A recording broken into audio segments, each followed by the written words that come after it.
Civil engineering is a major to consider if you want to design bridges, dams, roads, tunnels, buildings, railroads, pipelines, and even some civil engineers will work on aircraft or spacecraft structures and more.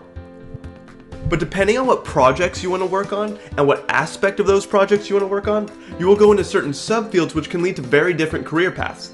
The main subfields I will talk about that you can dive into in college are structural engineering, geotechnical, water resources, and transportation. All civil engineers will take mostly the same classes their first few years and learn the very basics of all of these subdisciplines. Then maybe their third, but especially their last year, they will take a lot of electives in the field or maybe fields they want to focus on. So first, structural engineering is about calculating and understanding the forces, strength, stability, and so on within a structure.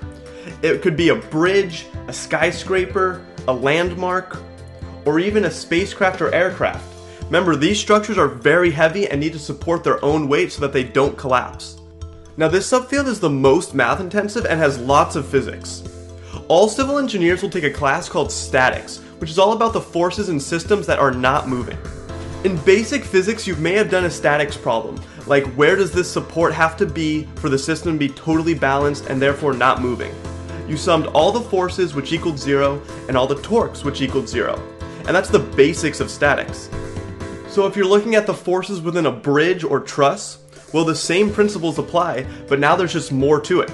The weight is straight down as shown in blue, all the beams exert forces on one another, but the sum of them is equal to 0, and the torque sum to 0 as well because the bridge is not moving. And it's of course even more complicated than this, but if you enjoy that kind of basic physics you see above, then you'll likely enjoy the statics and physics you see in structural engineering. So that's just a very simplified explanation, but now let's dive into some of the classes they would take. One class that would be important for structural students is a reinforced concrete class. In concrete structures, they reinforce it by putting steel beams in the concrete. We can't see those beams, but here, before construction is done, you can see them sticking out, or you can see a lot of them on these unfinished columns. So why do they do this? Why isn't concrete good enough? Well, concrete alone, once hardened, has low tensile strength, as in it does not handle being pulled very well. However, it's okay with being compressed. But to counteract that low tensile strength, they add steel beams and pour wet concrete, which hardens around them, and then those steel beams have high tensile strength to counteract those types of forces on the structure. So in a lab for this class, you might build the rebar, or the steel reinforcing rods, pour the wet concrete onto them, then once it dries, use a machine that holds the beam on both sides, then apply forces in the middle and keep increasing the force until the beam breaks or cracks and starts falling apart. That force being applied is sent to a computer that tells us the loading on the beam so we can collect the data and get the properties that we need. You could take structural dynamics as an elective class. Dynamics is about moving systems, unlike statics. So this is one of the few classes where motion is included. So whether it's wind or an earthquake that shakes a building, you need to know how that motion will impact the structure itself and all the forces within it. I've shown this animation before, but mostly for mechanical engineers as it's a vibrating system that they could analyze, but civil engineers could get into this as well. They have to make sure their designs can stand up against any type of movement the structure may be subject to. You could take an elective class on seismic analysis, which is specifically about calculating the responses of a structure to an earthquake. Or one on bridge engineering, which would be a class on highway bridges, materials used, distribution of loads, and how forces are spread throughout the structure, and so on. Mechanics of materials, like how twisting and bending a beam or column causes it to become internally stressed. Timber structure design, which is about analyzing properties and forces within wooden structures, and much more.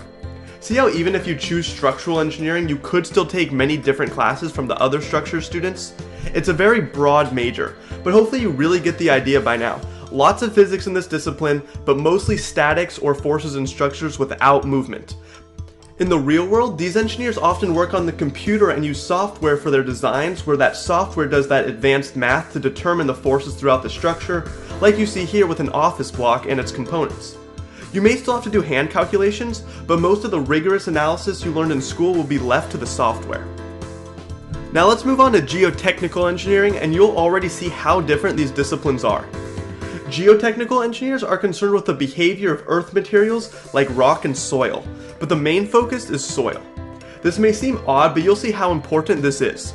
The structural engineer can do everything right to make sure the building will stand up, but if the geotechnical engineer messes up and you put a structure on soil that can't withstand it or is uneven, the building could fall, sink into the ground, or even lean to one side, probably the most famous being the Leaning Tower of Pisa, which was a result of soil issues. Then they also have to consider the foundation of the structures that are being designed, like should they have a shallow foundation or a deep foundation. You may not realize it, but our houses and all the buildings you see have foundations that go underneath the earth to keep the structure as stable as possible by transferring the weight from the structure to the earth. But geotechnical engineers rely heavily on testing. So a lab you might see in college is to go out as a class and collect soil samples around your university and bring them to lab. You would have to classify it, like is it sand, gravel, clay, etc. There are many soil types, and you may have to look at the grain size or how it reacts to water. You determine its water content by analyzing the sample, which will be comprised of a solid soil, water, and air of different masses and volumes. But most importantly, you'll measure how the soil will react to mechanical loading or to different forces acting on it. So you might perform a triaxial test, for example. Too complicated to explain for this video, but essentially you put the soil in an enclosed area and apply a force or load to the top which pushes down on the soil. Then pressure sensors measure the pressure at different points to see how the soil is being affected. If you imagine a square sample of soil and you add a force to the top, the soil can fail along some weak plane. Basically, the weight overpowers the friction holding the soil particles together, and the soil will start to slide, which is known as shear failure. Its ability to stand up to this is known as shear strength, which is one thing that the triaxial test on the left tests for. And this leads us to what a career in geotechnical engineering could be like. You might be the person who goes out to the field where a structure is going to be built and collects soil samples all around the area for testing. Or you could do testing at the field. One of the most used tests right now in this field is cone penetration testing, where a large truck goes out to the field which has all this equipment on it, and a cone is pushed into the soil, and the pressure will be monitored by a computer on the truck as it moves through the soil into the earth. Based on the pressure, you can analyze the soil mechanical properties. Or maybe you could work in a lab where you would do the testing on the soil after it's been collected, like I showed with the triaxial test. Or maybe you could work on the computer and input the different types of soil from the various locations at the site so you can digitally lay out the area that the structure will rest on.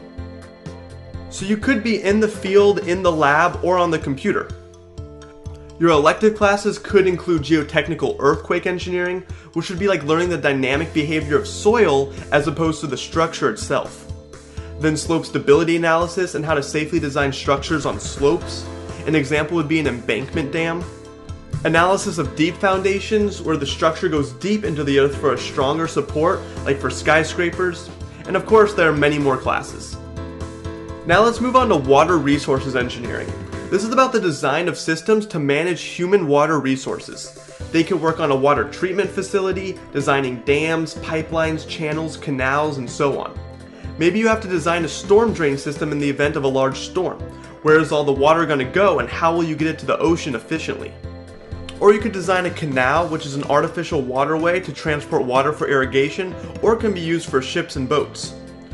Or you could design a culvert that will allow water to flow under a road or trail or some other obstruction. Elective classes you could take include coastal hydraulics, where you learn about ocean wave propagation, submerged pipelines, seawalls to protect human habitation, and so on. Or open channel hydraulics, which is about fluid flow in an open channel as opposed to a closed channel or pipeline. And last is transportation engineering. This is about safe and efficient movement of goods and people. These are the engineers who design streets, roads, highways, railroads, public transportation systems, and even airports. So maybe this engineer has to look at the kind of demand from a new development, whether it's a new stadium in your city, all the way to a new grocery store in a new location. This is going to cause new types of traffic throughout the area. The engineers would try to optimize how the new development impacts existing traffic. They would look at data from other similar places to see what kind of traffic they get, then try to make improvements where possible. It could be simple like adding a bus stop in the nearby area, all the way to expanding the roadway to allow for more traffic. They could work on the geometrics of the roadway, such as what radius of curvature does an off-ramp have to be for a car going 55 miles per hour so the tires won't slip. Or if they're going up an incline, the driver needs to see far enough ahead of them to stop if there's a sudden obstacle.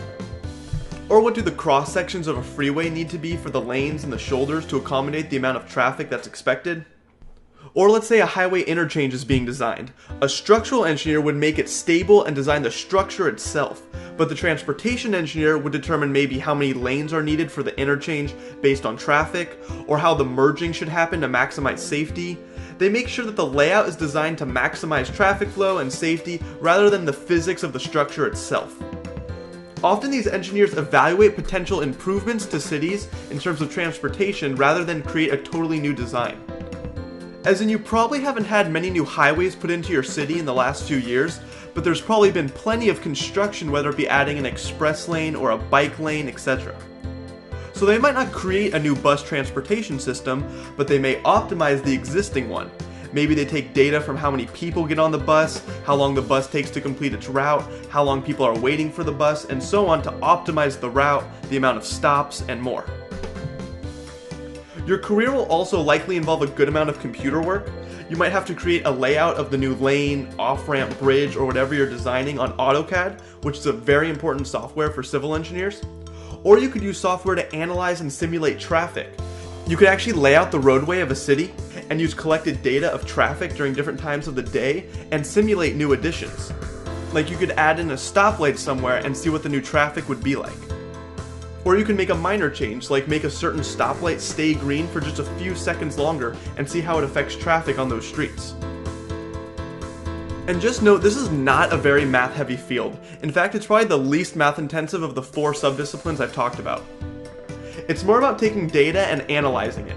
Even when I talked about the radius of curvature and how fast someone should be going, you won't use the coefficient of friction and do circular motion physics or anything like that. You use even simpler equations to get what you need.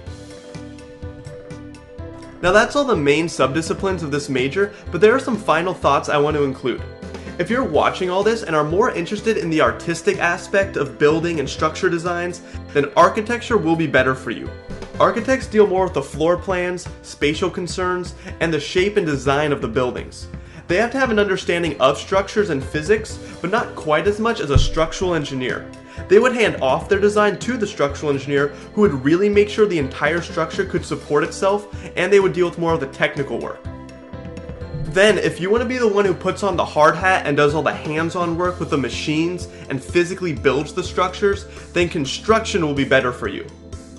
But then there's also construction management, which you can still get a job in as a civil engineer. Construction companies will hire civil engineers because of their technical background.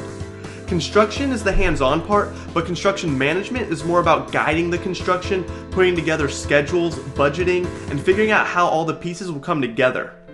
And according to the Bureau of Labor Statistics, the average salary and the number of jobs in the United States for these 3 majors are all pretty good. Of course, these are just averages as of now, but hopefully this gives you a good idea of what you can expect.